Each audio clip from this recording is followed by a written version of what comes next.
right. So once you finish, you end up in Afghanistan 2 more times.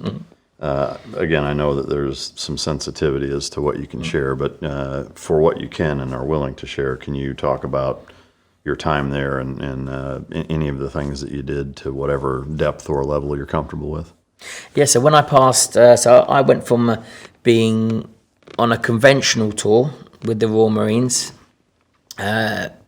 patrolling hearts and minds, securing land, securing an area to then grow on, to passing selection and going straight out to Afghanistan again as point man in a tier 1 team.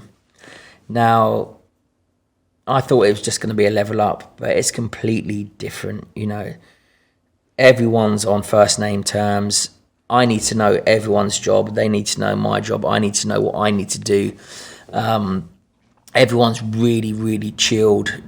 Straight out to Afghan. Fucking hell, mate, you're in the thick of things. I'm not too bad. I've just got back from Afghanistan. How long ago? Just before selection. So I done Afghanistan. This was my year and a half. Afghanistan, selection, Afghanistan. Yeah. So my second tour in the SBS, we're conducting tier 1 operations. So we're going out at night only. No daytime ops. It's at night only. We're going under the guise of the night, getting out before sunrise. The classic sort of SF operation. We're hunting down high value targets. So, as you'll know, there was a network probably of about 25 to 30 people. At the time, Bin Laden being number 1, he was the main HVT. However, they're all high value targets. Any of these 30 on the network ping up, we're going after them. We've got all the assets in the air. We're getting all the intel in. We're working with CIA. We're working with 5 and 6. That's MI5, MI6. We're working with other security intelligence services that I can't mention. So we're getting pretty good intel. But the intel comes from the ground, comes from our eyes and ears. That's where the real intel comes in. So we're cutting the head off the snake ultimately. So all of a sudden, I've gone around from patrolling with my SA-80 to now I've got a Heckler & Koch 417, the 7.62 variant, because, it depends on the caliber of the HVT to the caliber of the rifle, as the Navy SEALs say. I used to love that. We're working very, very closely with the Navy SEALs. We're working very closely with Dev Group. We're getting we're adapting our drills and skills with them. Now, we get all of our modern day drills and skills, all of that, going straight into the thing, fighting from the door, fighting from the windows. We're adapting that with the teams. Yeah. That's what they specialize in. Let's go over there. Let's really find out how they're doing it, and let's adapt that. That's where we changed the layout of the land in Afghanistan, because every mission we weren't losing people. We were going on to target. We were the way that we were conducting our newly modified drills and skills, along with our American counterparts. We weren't losing people. We were going in with mission success. 1 HVT knocked off, 2 HVT knocks off. Within that first tour, we knocked off 12 HVTs. Wow.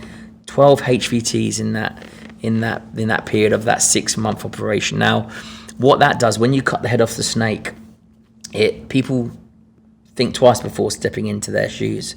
So what we done, we went after and these HVTs, one might be a weapons facilitator, one might be a drugs facilitator, one might be the right-hand man of Bin Laden, one might be an IED facilitator. They're on the network on purpose, and what they do, they rest over the border of Pakistan, they come in, reorganize their troops, and then they go back. And when they're in, and because something will happen, something drastic will happen.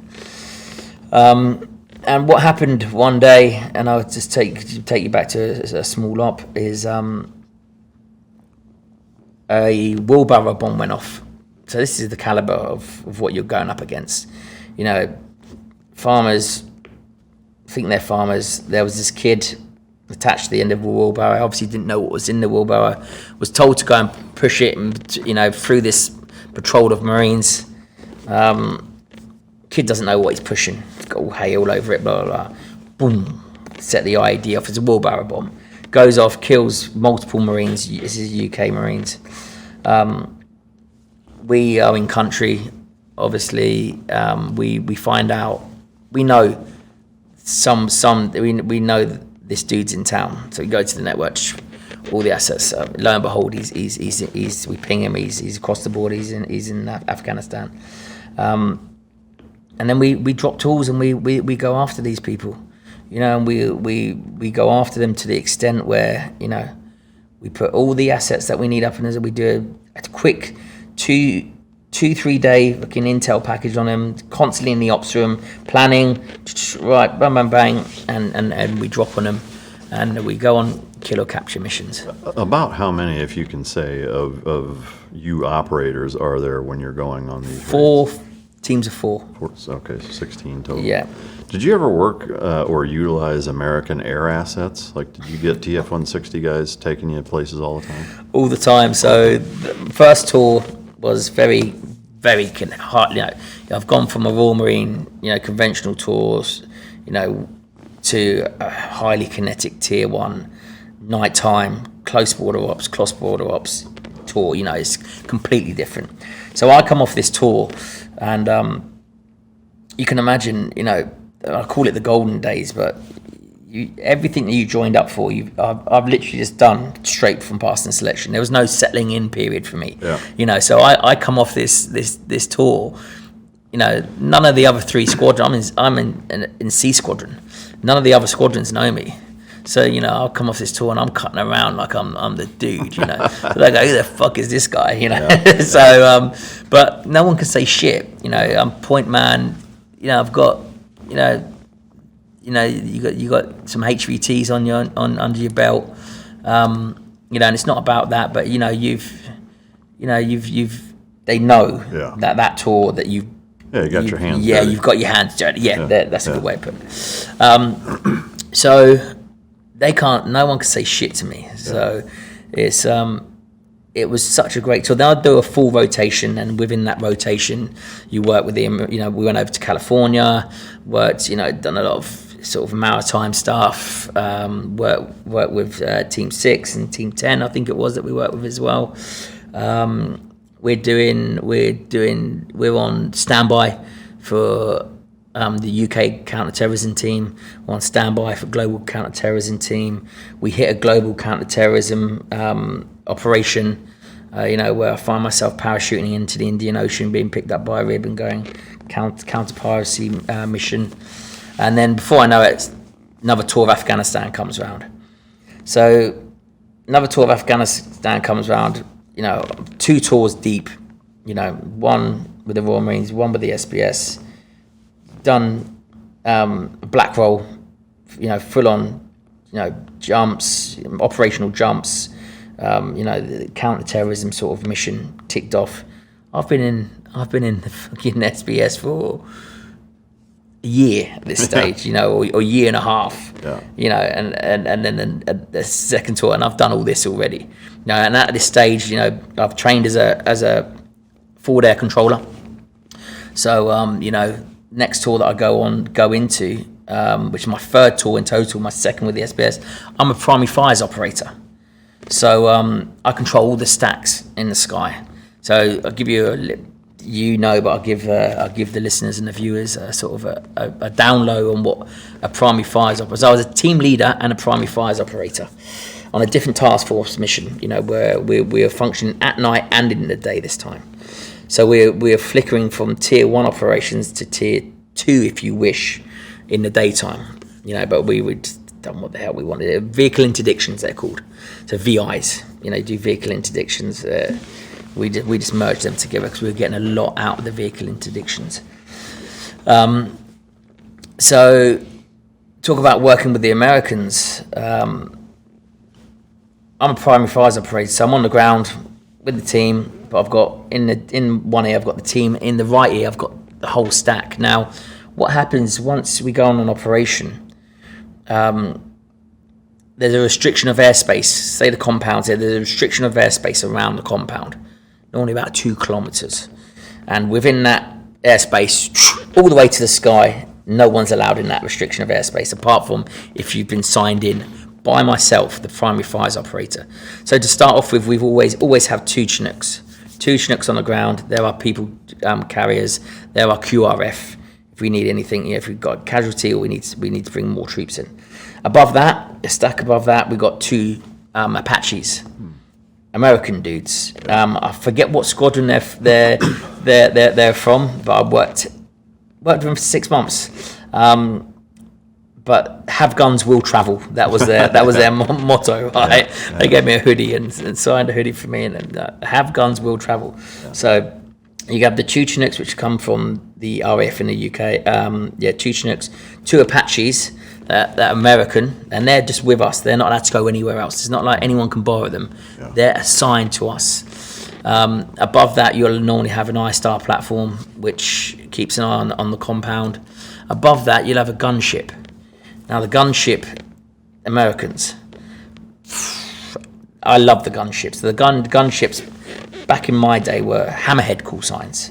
So any hammerhead call signs were gunship. Yeah. So what you'd have outside of this ROS, if there was a tick anywhere else, with conventional forces or whatever it may be, when any sort of American, and the Americans were really good at this, especially the gunships, when they were coming past and they'd have to go around our restriction of airspace, they'd just fucking hover around waiting for me to fucking call them in. Yeah. Right? So they'd go, permission to enter, not now, we don't need you at the moment, and it might kick off, and I'd call in the hammerhead call signs. Now, what I love about the hammerhead call signs is it's a C-130 with a fucking artillery piece on the back. Yeah. It's and obviously run by Americans, but within their crew on the gunship is a forward air controller. So what I can do when I used to bring in the hammerhead call signs, the gunships, I used to hand over my ROS, my airspace, to the forward air controller on the gunship, who could then run the whole ROS. So I'd hand it over. Say we got into a firefight, I'd literally hand over my ROS to the gunships for him to, coordinate everything. Yeah. Whilst I'd be in the thick of things, because it's very hard to coordinate at the same time because we were, jack of all trades. Yeah.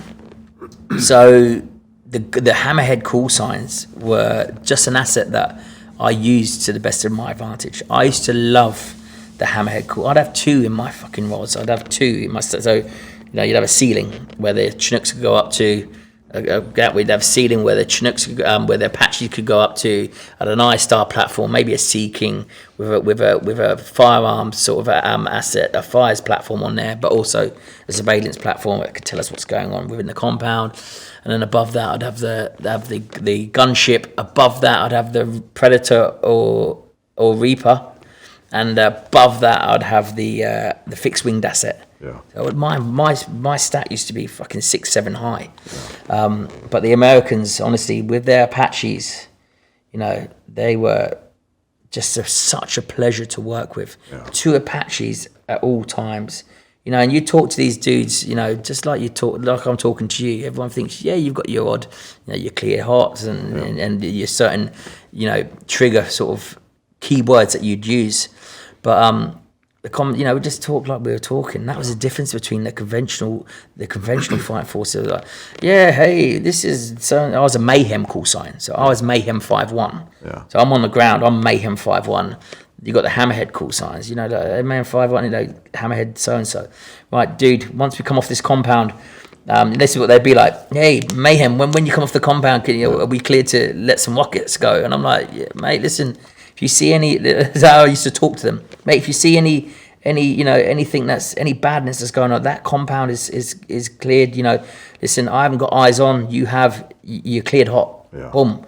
There was just a great relationship between us. We just knew each other, and handing the ROS over as well to the gunships sometimes was a breath of fresh air, because you'd have a different sort of chain of command in there. And if we had Mirages as a fixed-winged asset, for example, who were French, I love to let everyone know that the Brits and the Americans were in control. Yeah. We are in control of this shit. I've got my American brothers waiting, hovering around the restriction of airspace, right? This was on my third tour in total.